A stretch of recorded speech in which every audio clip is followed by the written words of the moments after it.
Good evening and welcome. I'm NET News Director Dennis Kellogg, and I'll be the moderator for tonight's NET News debate between Nebraska's 1st Congressional District candidates, Republican incumbent Representative Jeff Fortenberry and Democrat State Senator Kate Bowles. Welcome to both of you. Thank you. Follow tonight's debate and all of our 2020 election coverage on social media. You can find us on Facebook and Twitter at NET News Nebraska. Well, for the next hour, the candidates will face questions from Nebraska journalists. Each candidate will have 90 seconds to respond to the question, with an optional 30-second rebuttal for the candidate who answers each question first. Before the debate, we held several coin tosses with the campaigns to determine the order of different parts of the debate. And as a result, the first candidate to present a 2-minute opening statement is Senator Bowles. Well, good evening. Thank you for being a part of this debate, and thank you for being a part of your American democracy. I made the decision to run for Congress sitting in a church pew, back home in the Palmyra Presbyterian Church. I was looking out at the congregation, at my friends and family, at the people who had helped raise me, and I realized that I had both a responsibility and an opportunity to protect their family farms, their health care, and our shared future. And today, that commitment remains just as solid as it did a year ago. Perhaps even more so, because now in 2020, we together face the coronavirus pandemic. 210,000 American lives have been lost because of this pandemic. Your health care will always be a priority to me. And make no mistake, this year, your health care is on the ballot. Time and time again, friends, Congressman Fortenberry has voted against the Affordable Care Act, has voted against the Protecting Americans with Pre-Existing Conditions Act, and has voted against the lower prescription drug costs now. This, while we face a coronavirus pandemic, and while tens of thousands of Nebraskans have pre-existing conditions, and tens of thousands of Nebraskans rely on the Affordable Care Act for their health insurance coverage, including 90,000 Nebraskans who are newly covered under Medicaid expansion due to your vote. As a state senator and as a social worker, I have spent my career working for kids and families, working for your health care. This evening, you may hear my opposition try to misrepresent my record on these issues. But make no mistake, the Omaha World Herald and the Lincoln Journal-Star have endorsed me for my strong bipartisan record, for my work across the aisle balancing 8 budgets while protecting your healthcare and education priorities, and for my efforts on healthcare policy, including protecting and promoting mental health and healthcare for people who are survivors of sexual assaults. Thank you. Representative Fortenberry. First of all, let me thank you, Dennis, for hosting tonight and our panel of journalists and NET. We really appreciate the opportunity to be in this civic dialogue. Thank you, Senator Bowles, for agreeing to be here as well. But most of all, thank you who are watching. We're spending a little bit of your time with us tonight. It shows us that you care. You care about Nebraska, you care about America. And we've been through a pretty tough year. In Nebraska, with our unique cultural heritage, with our focus on the values of personal responsibility and hard work, our commitment to one another, our commitment to community, we have so much to offer America in the way of answers. That's why this is such a wonderful place to live and to work and to raise a family. And so in this important year, I think we have to make America safe again, safe from COVID, safe from discrimination, safe from violence and mobs, safe from foreign adversaries like China, and safe for the coming rebirth of small business opportunity, meaningful and imaginative work that's right around the corner. This election is about your job, your safety, and your trust. My opponent tonight is going to tout her experience and time in the state legislature. It's important for you to know, though, that over the last 2 years, she didn't vote 30% of the time while seeking a promotion in a higher office. What job is out there in Nebraska where you could not show up 30% of the time and then ask for a promotion? nearly 500 votes not being present or not voting yes or no. Critical votes, like protecting children from sexual predators, critical healthcare votes, the list goes on and on. When pressed upon this yesterday, my opponent said, well, it's not just about punching a clock. Well, you have to get up, work hard. You punch a clock. You work hard for your family. I punch a clock too every day for you, for Nebraska, and for America. Thank you. Let's get to the questions, and I will begin. We're going to, Senator Bowles, you'll answer first based on a coin toss. We're going to spend the rest of this debate talking about very specific issues, but I want to begin with a more philosophical question. There's much talk in politics and in our country about leadership. Both parties have questioned the other party's ability to lead. So what do you see as the defining characteristics of a leader, and who do you consider to be a great leader, someone you would emulate? That's a wonderful question. Let me start with a few characteristics of leadership. I think the first is listening to the people that you are working with so that you can find solutions to shared problems together. It's one of the reasons we've taken our campaign on the road. In a coronavirus safe way, we've been out all across the districts holding socially distanced tailgates with Kate and hearing your perspectives. When we can hear each other's point of view, we can move forward to solving problems together. And we can identify those shared values that inspire all of us to work together to make Nebraska the best that it can be. So let me tell you one leader that I find especially inspiring and someone who I think has done this particularly well. It's my colleague, Senator John Stinner. He and I worked side by side. We rolled our sleeves up. He and I managed 4 balanced budgets together during some very difficult times. And we didn't always agree, but what we did was listen to one another. What we did was put our pencils down and listened to the perspectives and the priorities of our respective different districts and our respective political parties.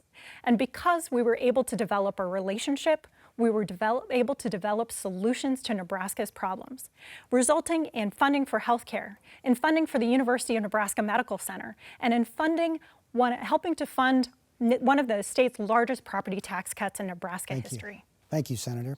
Congressman Fortenberry. Well, thank you, Dennis. It's a great question. It's an important question. I'm going to take it in 2 phases. The first is in this particular year of tremendous suffering because of the COVID pandemic, the virus unleashed by China. It really shows you how much leadership matters. When there was so much uncertainty in our country initially when the virus hit us, it was clear that we had to spring into action.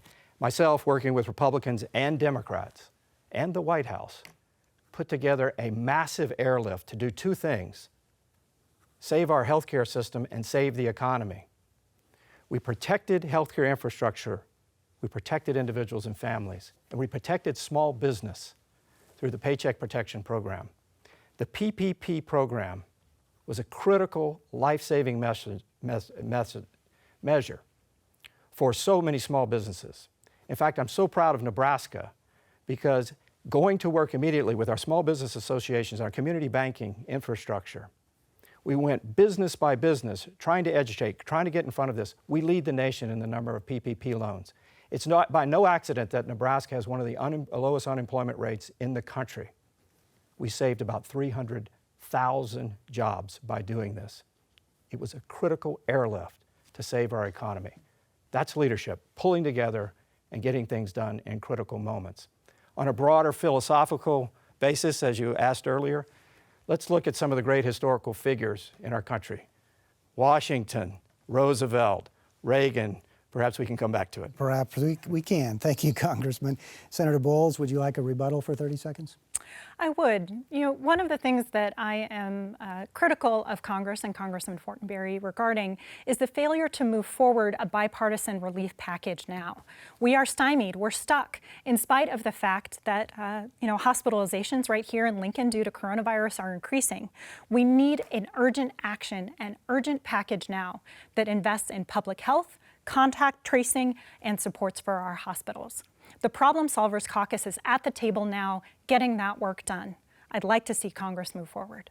Thank you, Senator. Starting off questions from our panel of journalists now is Jennifer Ortega, an evening anchor with 1011 Now. Jennifer is a bilingual journalist with 10 years of experience. Jennifer, Mr. Fortenberry will answer your question first. Thank you. Doctors from the University of Nebraska Medical Center said last week that Nebraska is trending in the wrong direction when it comes to combating the virus. Do you believe the federal government should be doing more to respond to COVID-19? Let's build upon what I just said, Jennifer. Thank you for the important question. Look, we are not out of the woods yet. This is a very difficult time for America. But earlier, Congress came together and put together a massive relief package to protect healthcare infrastructure with $200 billion of funding for rural hospitals and other systems. The University of Nebraska Medical Center has been on the forefront of helping resolve the infectious disease problems in America prior to this pandemic. In fact, when Ebola hit the world a few years ago, working aggressively in Congress, I helped the University of Nebraska build out their biocontainment units. You remember when the first people returning back to America who were possibly exposed to coronavirus, they were isolated here in Nebraska at our National Guard camp and then taken to the university in order to see who had the disease, who may be quarantined. That's because of the hard work and leadership that we have done through the years on healthcare infrastructure here at home and here nationally. We do have more to do. I agree with the fact that we ought to come together and look at the potential for a new package, continuing to assure America that we are moving rapidly toward treatment. From my perspective, we ought to build out testing, rapid on-site testing infrastructure much more rapidly for schools as well as businesses, so you can be assured that you don't have it or the person next to you doesn't have it, and we can create some normalcy. The University of Nebraska, again, has been on the forefront of leading the science on the treatments and the public health response. It's been a great privilege to partnership with them in this effort. Thank you. Senator Bowles. This spring, I got a heartbreaking call from a constituent. She was an essential worker and her husband contracted coronavirus. She lost him. So certainly, I agree that more must be done to respond to the coronavirus pandemic. First, I think that Congress needs to move forward urgently on a bipartisan, fiscally responsible package that protects essential workers, that invests in contact tracing, that invests in public health, that makes sure that hospitals have the staff that they need, and provides more supports for treatments. I also think that Congress needs to act to hold pharmaceutical companies more accountable. One of the leading treatments for COVID-19 is expected to cost individuals $3,000 out of pocket. This in spite of the fact that our tax dollars invested millions of dollars in the development of that drug. We need not only a package that moves forward to invest in a coronavirus response, we also need elected leaders who are willing to stand up to drug and pharmaceutical companies. It's why I support H.R. 3, which does allow the Department of Health and Human Services to negotiate for drug prices with pharmaceutical companies. Congressman Fortenberry opposed it. When we need life-saving medications, we need to be at the table talking about how we work together to get them out and save lives. Thank you. Congressman Fortenberry, 30 seconds. I actually agree with the proposition that we should be negotiating as a government across all of our services with drug companies to lower cost and improve healthcare outcomes. This election is really about your economic security and your national security, but also your healthcare security. Being active in that space is essential to your well-being. This is why we've worked so intimately with the University of Nebraska. We've built 2 new veterans homes, 2 new veterans clinics here in Nebraska during my time in office to help those who have served us. And we continue to work on innovative legislation to solve problems and cure disease. Thank you. Our next question is from Christina Stella, the Harvest Public Media reporter at NET Nebraska. Harvest Public Media is a collaboration of NET and other public broadcasters in the Plains and Midwest covering food, agriculture, and rural life. Christina, Senator Bowles will answer your question first. This year, half of Nebraska farm income could come from federal payments. And the Trump administration has set records in that sense. Between the trade war and COVID-19, over $50 billion taxpayer dollars have gone to keeping producers afloat. What needs to happen in our global trade relationships so farmers can sell their commodities when they need to? I appreciate the question. I'm actually a Nebraska farm kid myself, and I'll never forget the day that my dad flipped over a bucket, sat down on it, put his elbows on his knees, and said, looked at my sister and I in the eye, and he said, "Kate, Cal, it's tough years in farming. I don't know if we should keep doing this."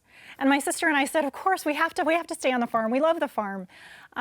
What I understand now that I did not understand then is that pressure was about more than whether or not the Bowles family farm was working hard.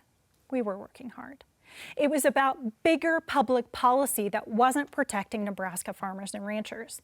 And it's one of the things that inspires me to run now, because I disagree with the Trump administration's punitive trade policies.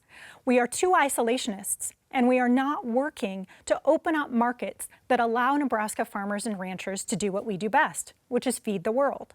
So first, we need to build more relationships with other trade partners to put pressure on bad actors, to make sure that they are fair trade partners and managing human development goals and fairness, but also opening up markets for Nebraska corn and beans. And the next thing we need to do is relieve those tariffs and bring back some of the market that has been stolen away by countries like Brazil. Then we can use those savings to invest right here in Nebraska by creating a trade opportunity program and giving resources to commodity groups in local communities, like the soybean growers right here in Nebraska. If we start there, we can end up in a really wonderful place. Thank you. Representative Fortenberry. China cheats, China represses its people, China pollutes the environment. We have over a $500 billion trade deficit with China. I've been extraordinarily proud of Nebraska farmers. In Congress, I helped lead the Agricultural Subcommittee on Appropriations. A lot of these payments that you're speaking of come through our committee.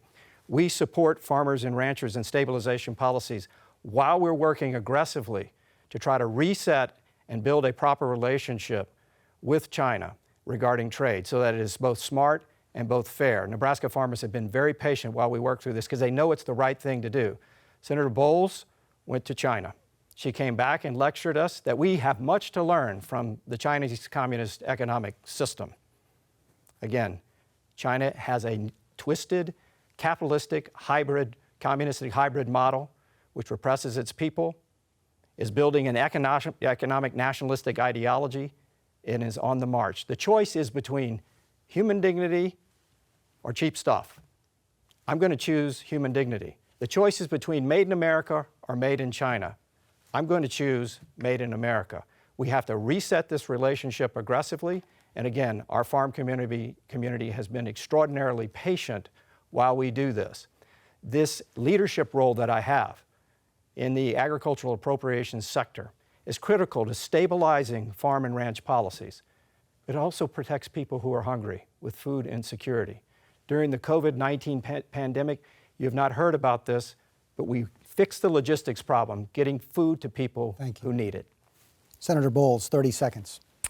I'll go back to the FFA creed. Nebraska farmers believe in less reliance on begging and more power in bargaining. We don't want government welfare. What we want is the opportunity to sell our goods all over the world. Nebraska farmers and ranchers lost $1 billion because of this failed trade war with China. We need to build stronger relationships with our allies to push back on the human rights violations that Congressman Fortenberry references without closing the doors to markets all over the world. Thank you. The final journalist on our panel is Willis Mahana, managing editor of the West Point News, a weekly paper in West Point. He's been in the newspaper business for 40 years and serves on the Nebraska Press Association Board of Directors. Willis, Representative Fortenberry will answer your question first. Public schools are often a target of property tax discussion in Nebraska. Special education services are a growing expense to many of those schools. The Individuals with Disabilities in Education Act says the federal government will pay 40% of those costs, but right now is paying for about 14% or even less, meaning more of the burden falls back on the local taxpayer. With all of the funding requests on the table, What can you do to increase special education funding? It's a fair question, Willis, and as you know, Congress has wrestled with this for decades. The 40% figure was a target goal. It has gone up as a help for those who struggle with special needs and disabilities. I have a child who is disabled. We had to work through the system, the extraordinary teachers, administrators who were very patient with her and crafted an independent education plan while she spent months in bed. Our teachers in our school system here doing incredible, compassionate work with people who suffer from disabilities is extraordinarily noteworthy. Yes, this is a measure that Congress has committed to and has to keep building toward that. It's no secret that there are difficult fiscal times. But one of the things that we had to do, particularly this year, was respond with a massive, massive relief package, both to save our economy and save our healthcare system. Once we fight through this pandemic, normal order, regular order, if you will, of discussions about how we do things right and just that have been committed to will take their rightful place.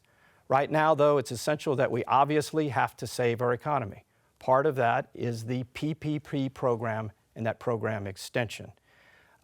We have saved 300,000 jobs in Nebraska through that.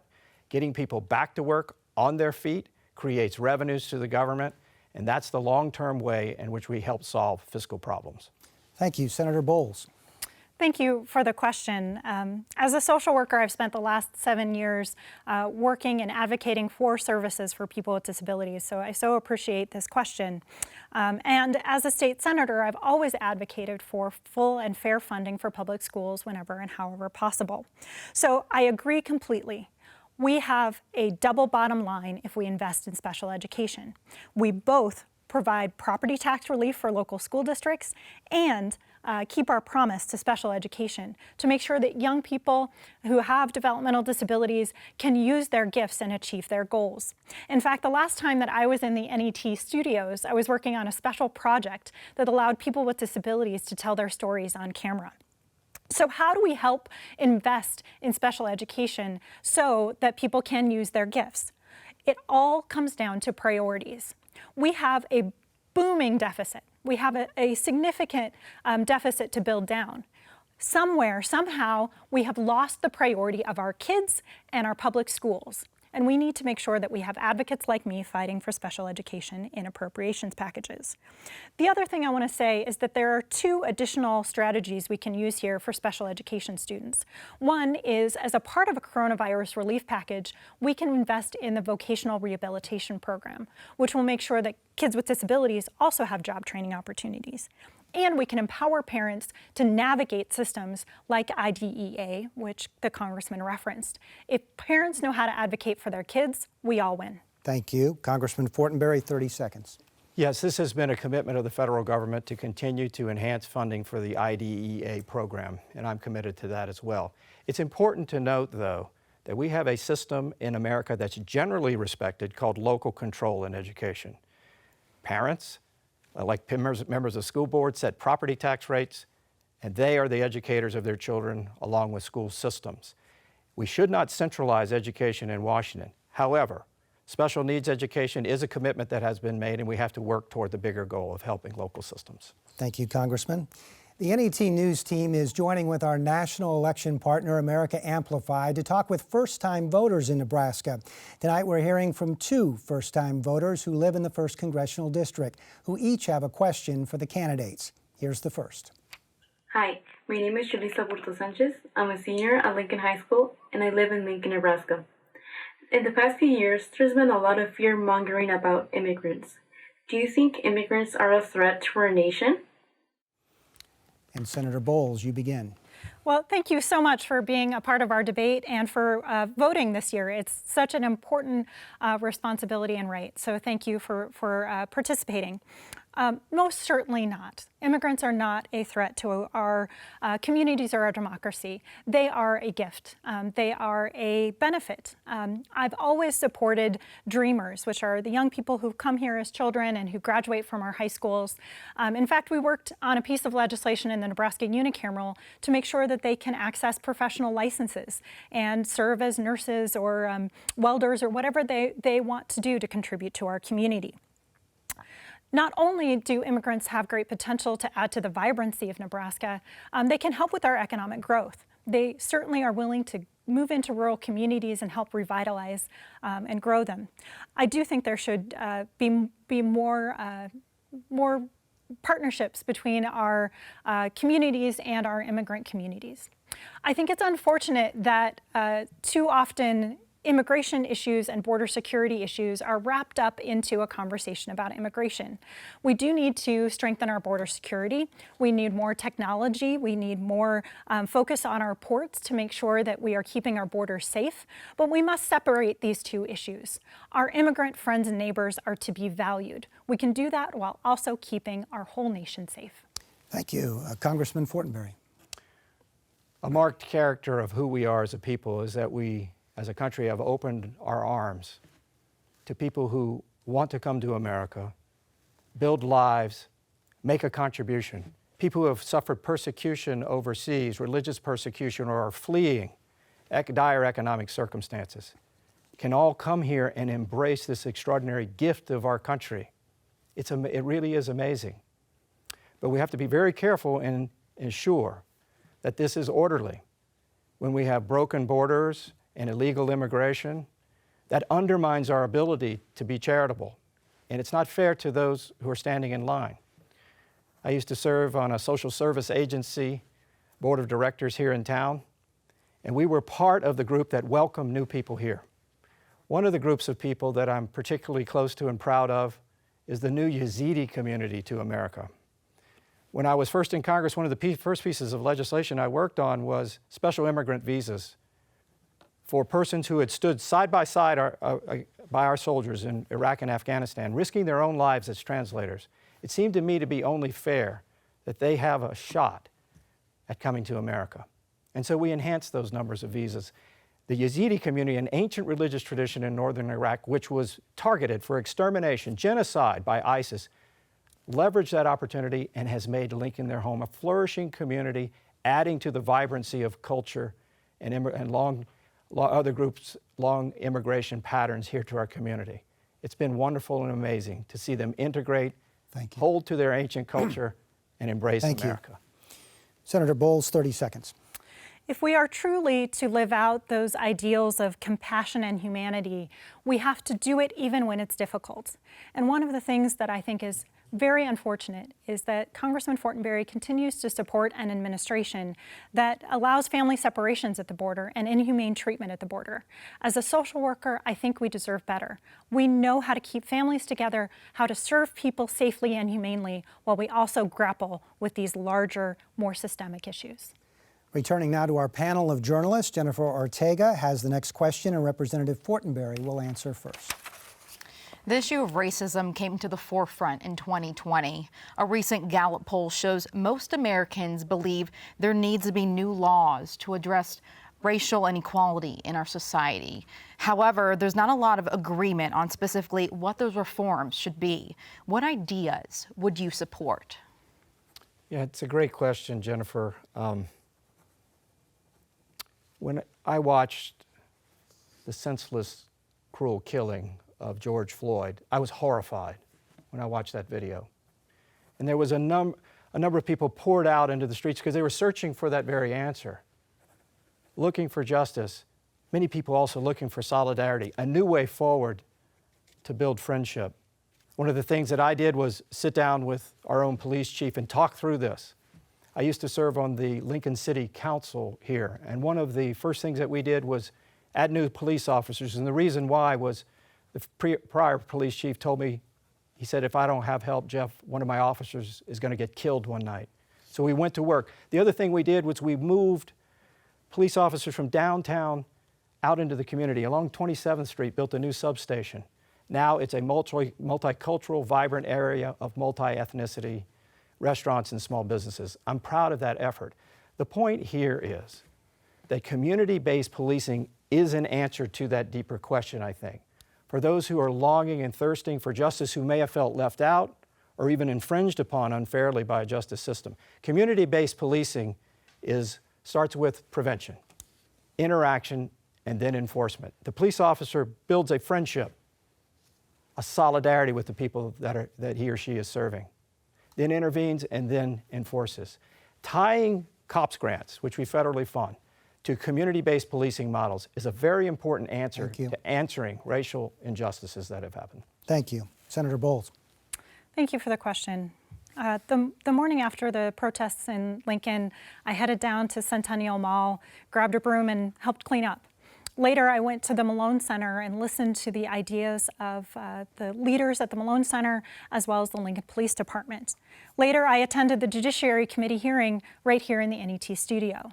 I think managing and grappling with racial inequality starts with leaders who engage and who listen. So I was very proud to be a part of those conversations and to engage with my community members about where we move forward. There are two strategies that I think are top priorities as we do move forward. The first is responding directly to some of those protests, and the second is a broader issue around racial engagement and equality. So the first is, I do support ideas like anti-bias training for our police officers, which we moved forward in the Nebraska Unicameral. I was proud in the Nebraska Unicameral to double the Office of Violence Prevention funding. And I do support community-based policing. And I support funding police officers with the equipment and vehicles that they need, and certainly did so in the Nebraska Unicameral. That's a part of the solution. The other part is bringing all voices to the table. And one of the things that I understood was that people didn't feel that they were being heard.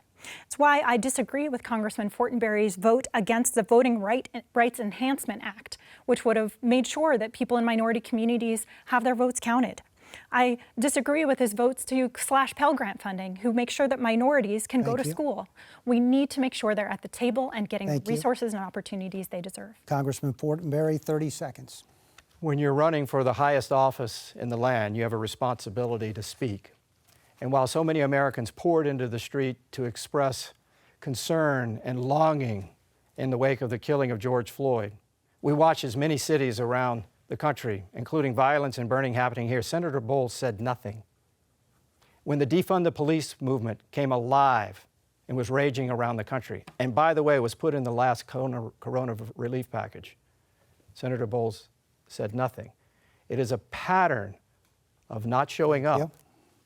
Thank you, and thank you as well for joining us for this debate between the candidates for the 1st Congressional District election, Democrat State Senator Kate Bowles and Republican incumbent Representative Jeff Fortenberry. I'm NET News Director Dennis Kellogg, and Christina Stella has the next question, and Senator Bowles will respond first. Both of you support Nebraskans getting their health insurance from their employers. But census data shows that almost a quarter of workplaces in our region don't offer health care coverage to their employees.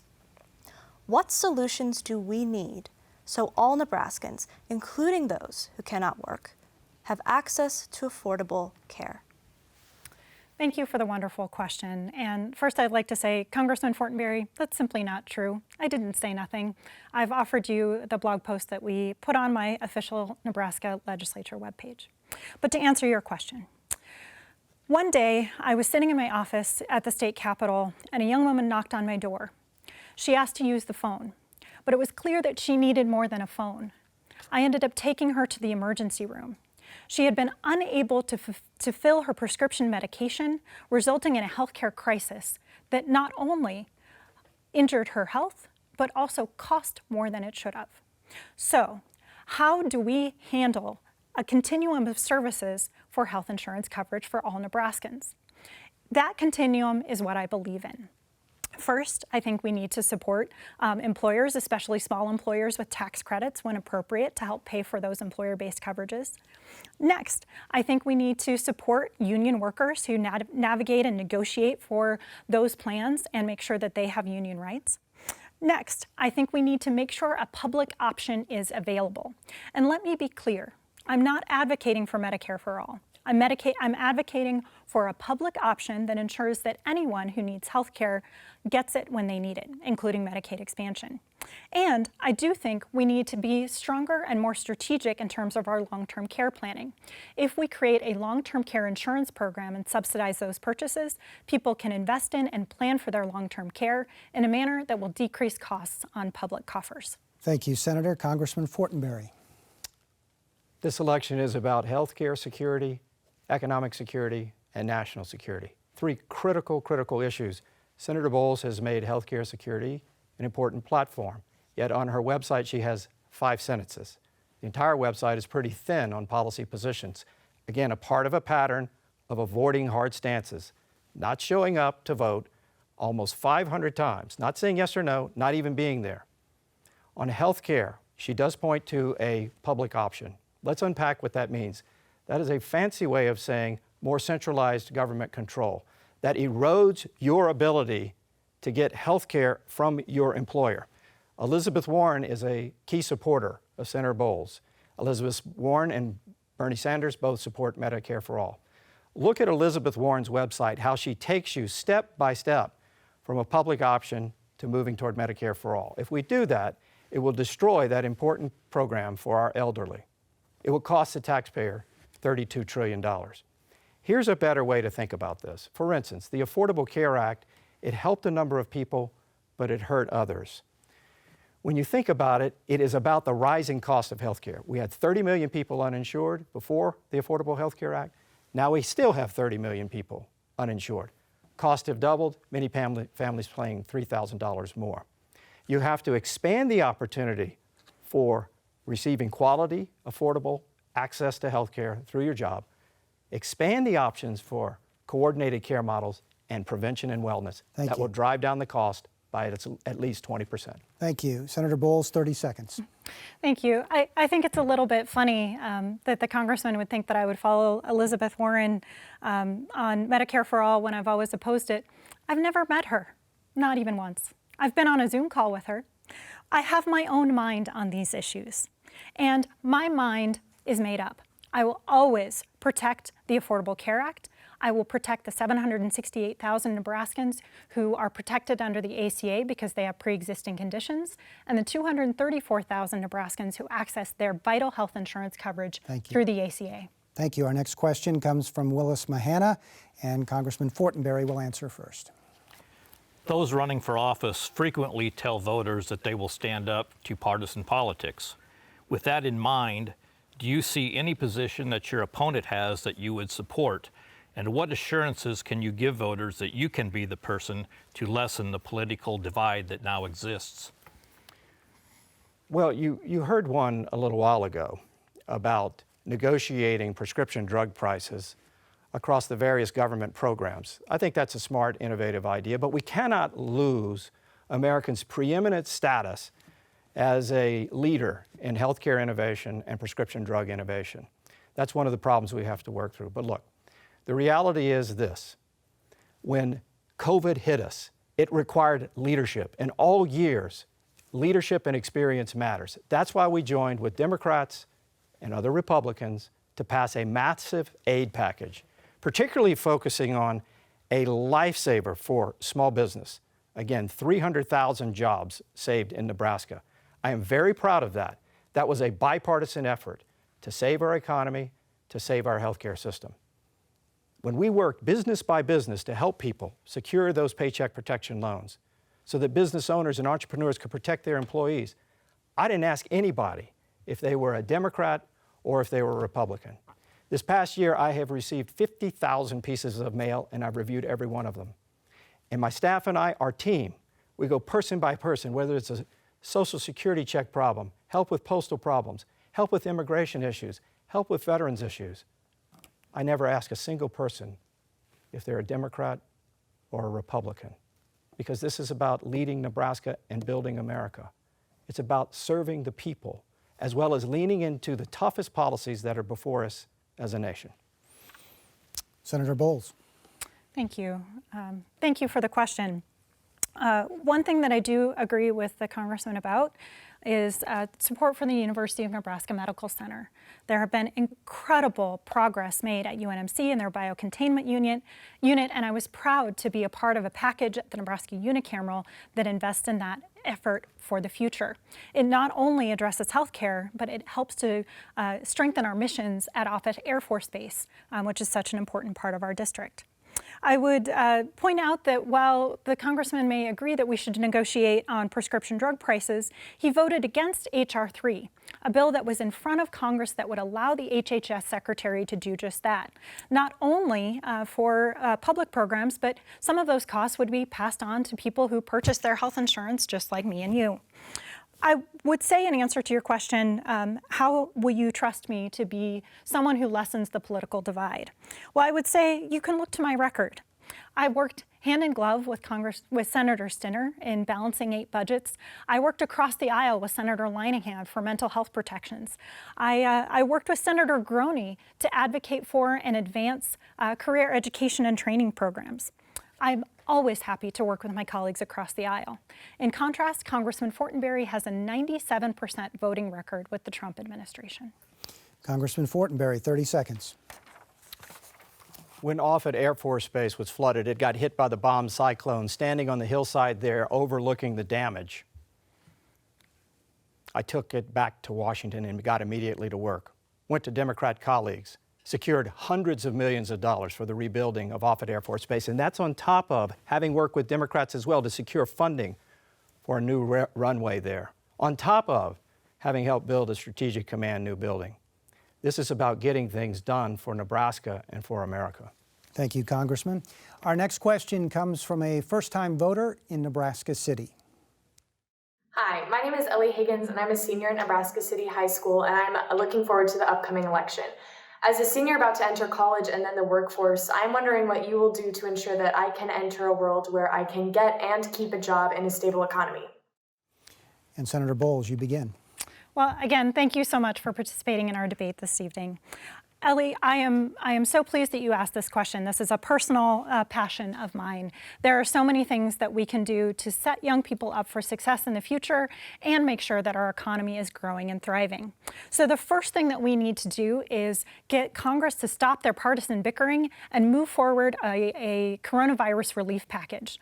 The economists have told us that if we don't move forward in an expedient manner, our economy will suffer. We will lose more small businesses and we will lose more ability of workers to purchase their essential goods. We need an urgent coronavirus relief package that underscores unemployment insurance and protections for small businesses. It's unfortunate that Congress hasn't acted more quickly. So that's the first thing we need to do. The next thing we need to do is use this opportunity to invest in more workforce education and training so that young people like you have the skills for the future in healthcare, in green energy, in green jobs, in information technology. We must always invest, especially in people who have a hard time accessing those programs and skills. I fundamentally disagree with Congressman Fortenberry's vote in 2016 to slash Pell Grant funding. I think first-time students and first-generation students and low-income students need those opportunities. Last but not least, we need to grow new markets. We need to work with our trade partners all over the world, and we need to grow new industries like green energy economy, wind, and solar. Thank you. Now, Congressman Fortenberry. Thank you, Ellie, for the question. And Nebraska City is such a wonderful anchor of the congressional district in the southeast corner.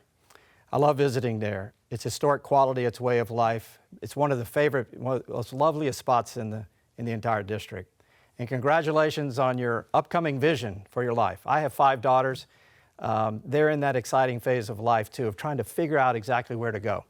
It's very important to note that Nebraska has about a 4+% unemployment rate, one of the lowest in the nation. The average is about 8%. It's been a pretty tough year. Senator Bowles talked about a corona relief package. We passed one with Democrats and Republicans for small business relief. The Paycheck Protection Program saving 300,000 jobs here in Nebraska. We work business by business. That means not just for the owner of the business, but people who are employed get to keep those jobs. It's not an accident that we have this level of low unemployment. But for you, obviously, you may embrace education. You may embrace some type of training program. But you want to have the opportunity to be imaginative and creative by having access to meaningful work, a thriving economy, the small business sector protected like we did. Senator Bowles mentioned we need another corona relief package. We haven't spent the fullness of the first one. And the last one that was proposed that broke down had defunding the police, had payments for illegal immigration in it, and was forcing Nebraskans to pay for high-tax states like New York and New Jersey. Now, we're not going to do that. We're going to focus on the basics here. Thank you. The Paycheck Protection Program. Senator Bowles, 30 seconds. Ellie, I'm so pleased you asked this question, and I'm pleased to get a few more seconds to talk about one other issue, which is student loan repayments and access to higher education and financial aid relief. These are things that I'm passionate about. In fact, one of my favorite bills in the Nebraska unicameral provided financial aid assistance for short-term job training programs for people who want to try out a skill set. So I think more needs to be done to relieve the pressure of student loans on young people and make higher education more affordable. Thank you. Jennifer Ortega has the next question, and Representative Fortenberry will answer first. Some small businesses in Nebraska have barely kept their heads above water during the pandemic, and while others have been forced to close permanently, what can be done to help small businesses in Nebraska, and would you support another round of stimulus money? Yes, I would support extending the Paycheck Protection Program. Remember, this is what we did early on when this pandemic unleashed by China swept over the nation. We put together a relief package that was massive. It was an airlift to save our economy. One of the most important components of that was the Paycheck Protection Program. Jennifer, let me tell you, I got a call from Steve. Steve has a business in a sector that has been hardest hit. He was so excited to receive the Paycheck Protection Program loan. It didn't do everything for him, but it enabled him to reopen and get his employees back to work, at least on a part-time basis. He was so grateful to me. He said, will you participate in our virtual ribbon cutting? I got a call from John, a great Nebraskan, who has an agricultural business. He had a moral dilemma. He needed the money, but he had a moral dilemma. He said, Jeff, I don't know if I should take this. I don't know if it's the right thing to do. I said, John, you've paid taxes. You've worked hard. This is no fault of your own. Your government is here to help you. It's not only help for the business owner, it's help for the employee.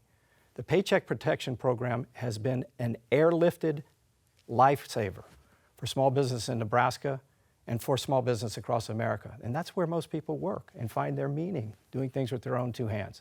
So moving forward on a corona relief package, we need to stay with things that are about COVID, protecting our healthcare system, helping individuals and families, helping small business, not adding all the extraneous types of Washington stuff that overly politicizes things. Thank you. It is not right. Thank you. Senator Bowles. Thank you. I have a constituent who's very special to me who runs a wedding rental company.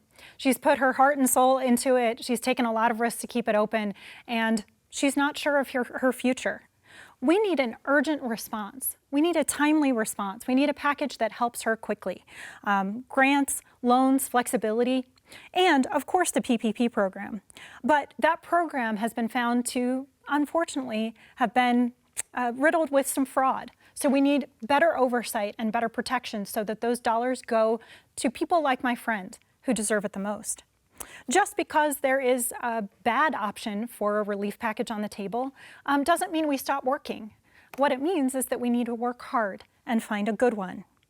I think this is also an opportunity for us to create new opportunities in wind and solar energy, in broadband development, and invest in infrastructure. It is something that I agree with the Trump administration about, that we need to move forward on, and I think this right now is the right opportunity to do it. There's a lot of work to be done. Congressman Fortenberry, 30 seconds. Senator Bowles mentioned fraud in the Paycheck Protection Program. This saved 300,000 jobs in Nebraska.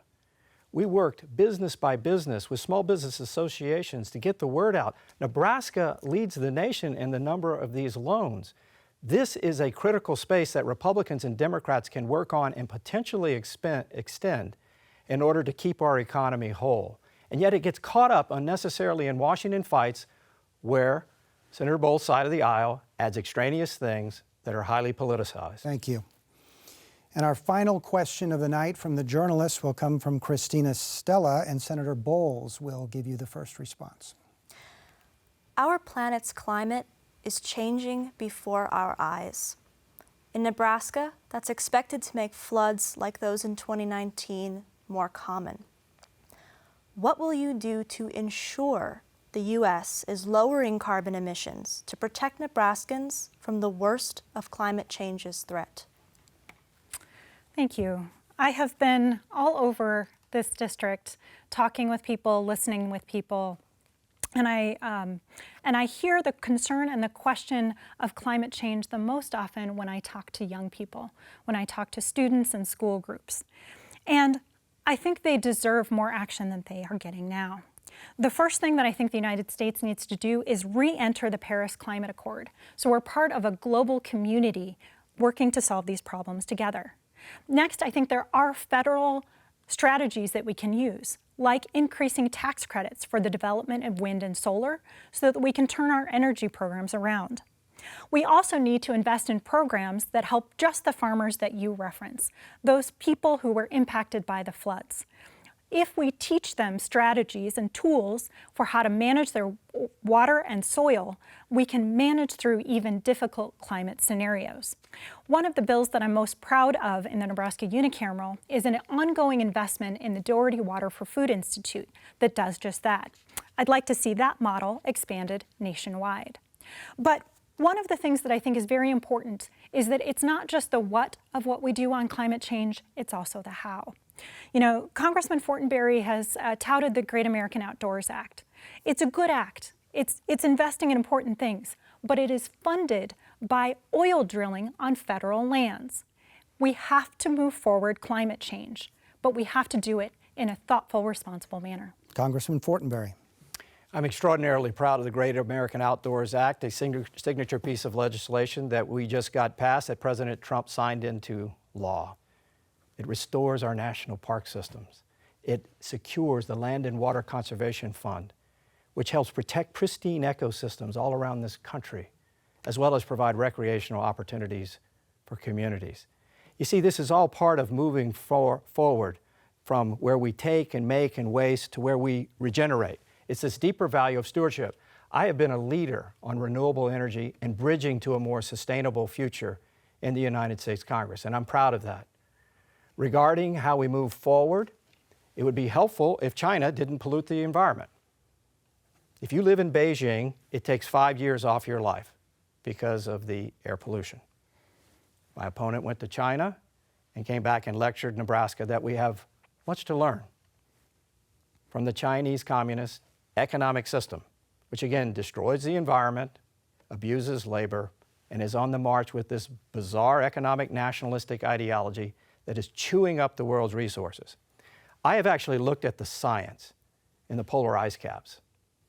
There is more carbon now than before. Carbon is the issue. So how we move forward to address volatility in weather, environmental issues that are essential to us all, cleaner air, cleaner water, we have to build out our wind and solar, which we're doing a good job of, and we have to move forward to a more sustainable economy. Senator Bowles, 30 seconds. Thank you. You know, Congressman Fortenberry, you in your own blog post about China admired some of their progress on renewable energies. So I think both of us learned something from China. But what we must learn is that climate change is real and that we need to stand up to any administration that won't stand up for change. I think it's unfortunate that Congressman Fortenberry hasn't used his voice to stand up to the Trump administration and demand that we join the Paris Climate Accord. Thank you, Senator. And that is all the time we have for questions in tonight's debate. Each candidate will now have 2 minutes for closing statements, and we begin with State Senator Kate Bowles. Friends, your health care is on the ballot. Our friends and our neighbors, our loved ones, our brothers and sisters have been lost because of coronavirus. And this pandemic has been made worse because we have not invested in a healthcare system that's working for people. In fact, Congressman Fortenberry voted to peel $1 billion out of the Centers for Disease Control and Prevention budget. So who you vote for in this election comes down to who you believe will fight for your health care. I'll fight for CDC funding. I will never vote to eliminate insurance coverage for people with pre-existing conditions. I will always vote to protect the health insurance coverage offered by the Affordable Care Act. And I will stand up to the Trump administration or any administration that brings legal action to pull the Affordable Care Act away from you. Because fundamentally, this election year is about your health care. I have a proven track record. I've brought bills on mental health funding and on funding for people who are survivors of sexual assault. I have protected nursing facilities and made sure that Medicaid expansion was appropriately funded in the Nebraska state budget. If you want a congressman whose words don't match their actions, you might consider my opponent. But if you want a social worker, a Nebraskan, a state senator who has worked for you and whose votes match what she has to say, you can vote for me. You can vote for me because I will always protect your health care. Thank you, Senator Bowles. Now a closing statement from Congressman Jeff Fortenberry. Thank you, Dennis. This election is about your job, your safety, and most importantly, your trust. It's about economic security, national security, and healthcare security. As we move forward in repairing our healthcare system to protect vulnerable people, lower cost, and provide better value, there is one principle that we should all agree on: protecting persons with pre-existing conditions. I have a tough story about this. I've told it before. When my third child, Catherine, was born, it was a beautiful day, and we celebrated. But that night I went home, take care of the other children, went back to work the next day. Celeste, my wife, called me. She said, come back, come back. I said, what's the matter? She said, something's wrong. It's a pretty tough ride to the hospital. When I got there, the doctors were throwing information left and right at us. Catherine was born with congenital heart defects, and that put us on a journey to try to find some treatment, some cure in Omaha, Michigan, and Boston. So many people have suffered from the same thing. Catherine has gone through 12 surgeries, but fortunately, she's doing pretty well now. But one of the burdens that Celeste and I carried through all of this is, what are we going to do? How are we going to pay for this in the future? At that time, people with pre-existing conditions could be excluded by insurance companies. It's not fair, it's not right. We will carry that principle forward. Let me talk about leadership. I am proud of my record, and especially this year, leadership and experience matters. We brought to America a massive relief package, bipartisan, to save our economy and save health care. Part of that is the PPP loan. Mark Nimitz in Prague, Nebraska got one of these loans. He said to me, Jeff, I don't know what I would have done without this. This saved me. You've got our backs. We've saved 300,000 jobs in Nebraska. But it's also bigger than large public policies. During this time, I got an email from Marty. He said, help me, Jeff, my child is stranded in Central America. We went to work, got the Assistant Secretary of State on the phone at night with the ambassador, got the kids out of there. It's about protecting you and your family and being there for you. Thank you, very Congressman. much. That brings us to the conclusion of tonight's NET News Nebraska 1st Congressional District debate. Thank you very much to Representative Jeff Fortenberry and Senator Kate Bowles and our panel of journalists for participating. You can watch tonight's debate and find comprehensive coverage of the upcoming election at netnebraska.org/campaignconnection2020. And also find election resources and stories from voters across the country from our election coverage partner. That's America Amplified at americaamplified.org. Don't forget to vote on Tuesday, November 3rd, or request your mail-in ballot before the deadline of October 23rd. For all of us at NET News, I'm Dennis Kellogg. Thanks for watching tonight.